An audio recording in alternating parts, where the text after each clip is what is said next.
Dans la vidéo précédente, nous avons vu comment installer Loopback et comment utiliser les API qu'il présente. Maintenant, ce que nous allons faire, c'est ajouter notre modèle personne qui représente un CV. Donc, directement, dans la documentation, dans le Getting Started de Loopback, nous pouvons voir que il y a une section Create Models.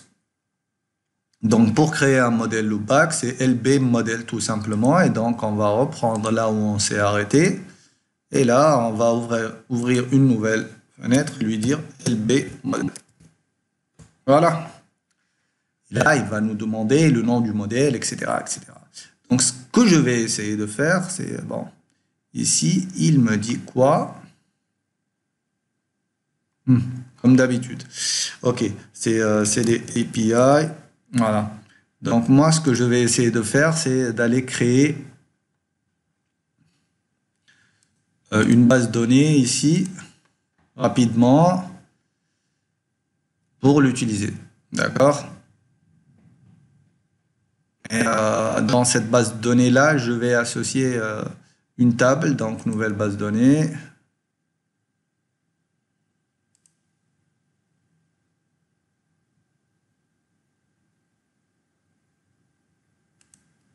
Angu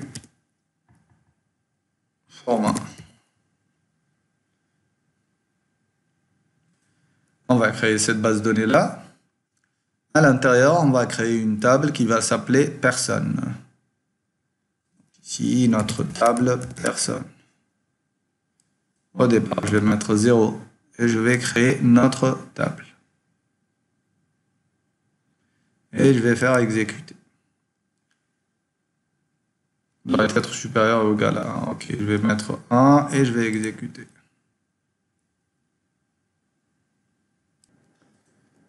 Maintenant, au lieu d'aller ajouter les éléments un par un, j'ai déjà préparé le script à insérer avec tous les éléments et tous les champs que nous avions vus dans notre formation, c'est-à-dire avec un ID, une CIN, un name, un first name, un âge, un job et un path. Et voilà. C'est bon, nous avons donc notre Angu format avec notre table personne qui sont prêts à être employés. Voilà, très bien. Et donc, revenons maintenant rapidement ici et on va avoir un LB model. Voilà. Très bien. Il nous demande le nom du modèle. Je vais lui dire, ça va être personne, tout simplement. La source de données à laquelle associer. Pour le moment, je vais garder DB memory. Je vais lui dire persisted model, c'est un modèle persistance. Explorer via l'API REST, bien sûr, c'est ce qu'on veut. Forme plurielle personnalisée utilisée pour générer le REST, non. Modèle commun au serveur uniquement. Je vais lui dire commun. Entrez un nom de propriété vide une fois que vous avez terminé. Donc ici, le nom de notre propriété, on va avoir c'est un name, ça va être un string. Oui. Ah, ok, c'est pas grave. Un first name, ça va être un string et ça va être valeur par défaut, j'en ai pas. On a besoin d'un CIN, ça va être un number. Oui. On va avoir besoin du job, du monsieur, ça va être un string, yes, par défaut, j'en ai pas. Qu'est-ce qui manque aussi? Je vais avoir besoin du path, ça va être un string, il n'est pas obligatoire, non, il n'y a pas de valeur par défaut, et là, je crois, ça va être un number et obligatoire. Et c'est bon. Et donc là, lui, automatiquement, il va nous créer notre modèle. Donc, ici, en allant à datasource.json, on voit que rien n'a changé. Par contre, en allant à modèle, on remarque que notre personne.json a changé. Donc, l'ID ici, par défaut, il va ajouter un ID Donc ici, ID injection true. Donc lui, il va automatiquement ajouter un ID. Ça tombe bien parce que nous, on fait du auto-increment. Donc on a notre name, first name, ID, CIN, job, path. Donc ici, le path, il n'est pas required. Et tout à l'heure, on a oublié d'ajouter la propriété required. Donc ici, required.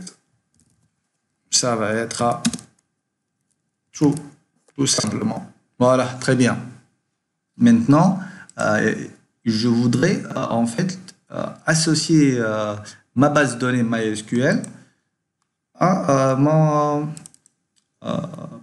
ma base de données MySQL à ma data source. Donc, je veux créer une nouvelle data source. Donc, je vais aller directement au niveau du data source.json et je vais lui dire je voudrais avoir une autre source de données. Je vais la nommer par exemple account, Ayman database, d'accord. Et cette base de données là, elle va avoir comme hot localhost. Je vais configurer en fait cette connexion à la base de données. On a besoin du port. Le port, c'est 3306 pour accéder à MySQL. On a besoin de l'URL. Ça va rester vite. D'accord. On a besoin de quoi aussi? On a besoin du password. On a besoin du login du user. C'est les propriétés de base qu'on doit ajouter lorsqu'on se connecte à une base de données, tout simplement. Root. Et on a besoin du connector. C'est le connecteur, en fait, qu'on va associer à MySQL, tout simplement. MySQL. D'accord? Et maintenant, on devrait aller lui dire, je voudrais que vous associez la base de données IMDb à l'entité, au modèle personne. D'accord? Ça, on va le trouver dans le fichier modelconfig.json. C'est ici. En fait, vous allez voir que là, on lui a dit, tiens, voilà la configuration qui va être associée à chacune des bases de données que vous avez, donc à chacun des modèles. Ici, donc, notre modèle personne, par défaut, il est associé à la base de données DB. Pourquoi? C'est normal, parce que il n'avait pas en fait de base de données autre. Donc, comment on l'a appelé? C'est Ayman DB. Voilà. Ça, c'est notre data source. OK? Et donc là, on a pu associer notre base de données à cet élément-là. D'accord? On va tester réellement est-ce que ça marche ou pas en testant en fait notre API. Donc, je vais lancer le back et voir est-ce que ça marche ou pas. D'accord? Déjà, je vais juste aller remplir rapidement parce que c'est plus facile de le faire ici. Je vais lui dire que je vais insérer un élément, tout simplement.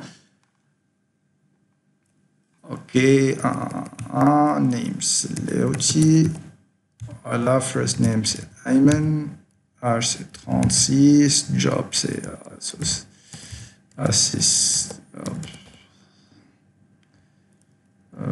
University Assistant Professor. OK, et là, University.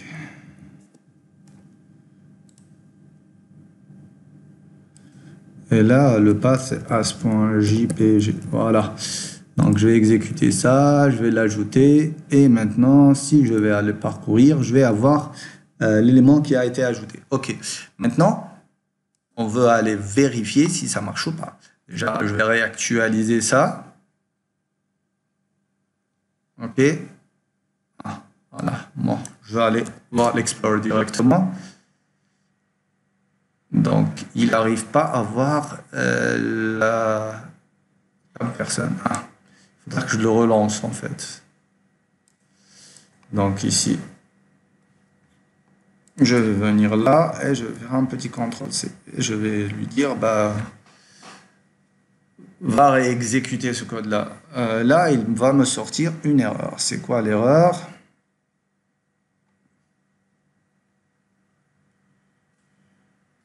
Impossible de créer la source de données IMDb. Avertissement, le connecteur loopback MySQL n'est pas installé, tout comme les modules suivants. Ok, c'est logique. Je lui dis que mon connecteur, c'est du MySQL, sauf que je ne suis pas allé le télécharger. Donc ici, je vais lui dire connector loopback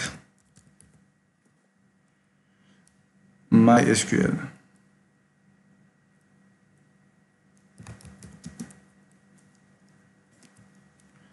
Voilà. Et là, c'est MySQL Connector.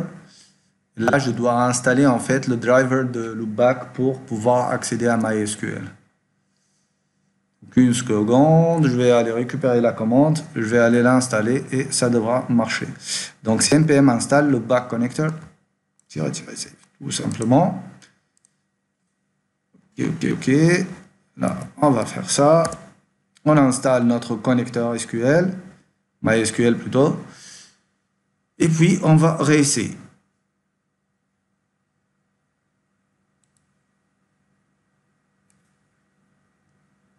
Finalement, ça n'a pas pris beaucoup de temps pour mettre en place tout ça. Donc, il a ajouté les bibliothèques nécessaires. Là, on va relancer. Et là, on a notre explorateur qui marche. Donc, là, il a pu se connecter. Et là, on a notre accès à la base de données personne. On va faire un petit get. On va essayer. Et 500. No database selected. D'accord. Une seconde. Ah oui, je me suis trompé. En fait, quand j'ai... faut que je lui associe la base de données, en fait. Seconde que je me souvienne. Alors, ici, je vais lui dire database. Et là, ça va être ma base de données Angu format, c'est ça? Une seconde que je vérifie. Voilà, et Angu format. Voilà, c'est bon. Logiquement, ça devrait être ça.